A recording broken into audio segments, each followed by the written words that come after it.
Good morning, world. This is Leonie Brown, your confidence coach and nurse leader. Before we start this morning, I'm going to ask you to do me a favor. Could you give me a big smile? Practice smiling every day. And if you haven't been doing it, you can just start rehearsing. Some people don't like to smile because they don't like their teeth, they don't like how they look, but smiling is quite good. It's okay to smile. Smile and give your face a rest. No matter what you're going through today, there is somebody going through worse than you. My dad told me of a story of a man who said he's had enough of life, things are too hard for him. He had a banana, that's the last thing he had to eat. He peeled the banana, threw the skin away, and saw someone picking up the skin to eat it. And he didn't bother thinking the way he was thinking. He changed his mindset.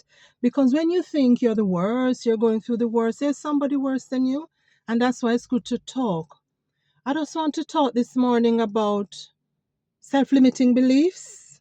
In coaching, a lot of people we speak to, they don't move forward because they believe a belief that is not true. If you have a plan, you have a goal, you have something you want to do, and you think, I don't think I can do this, it won't work because the other one didn't work, or I will fail.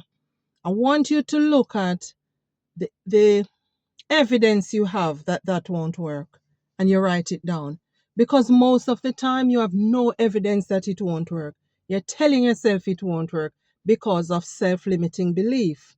Self-limiting belief as well has caused some of us as nurses and healthcare professionals and everybody else to not move forward because we're looking to someone for something that they can't give us. Say, for example, we're looking to a manager for help and we're judging them, saying they're not treating us fairly, they're not doing the best for us. Half the time, they're not treating themselves fairly, they're not doing the best for themselves, they don't know how to treat themselves. They can't help you because they can't help themselves. They're looking for help from somebody, they may not get it, and you're looking for help from them. So at times we have self-limiting belief and tell ourselves something that is not true. So whenever you have a thought, stop and think, what evidence have I got that this is actually true? If you have no evidence, there you go.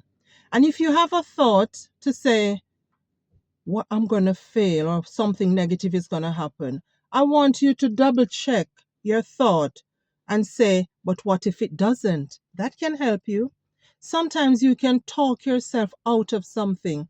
I spoke to a client recently, and all the years she has been trying, she's in her 50s, she hadn't realized why she was stuck.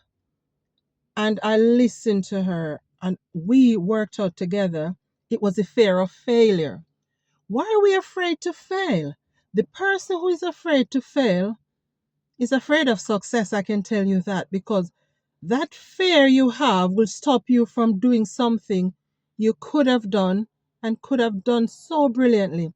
This person has a lot of successful business ideas, and when you talk to her, she can tell you all the things you should do, but she can't tell herself what to do because of self-limiting belief and fear.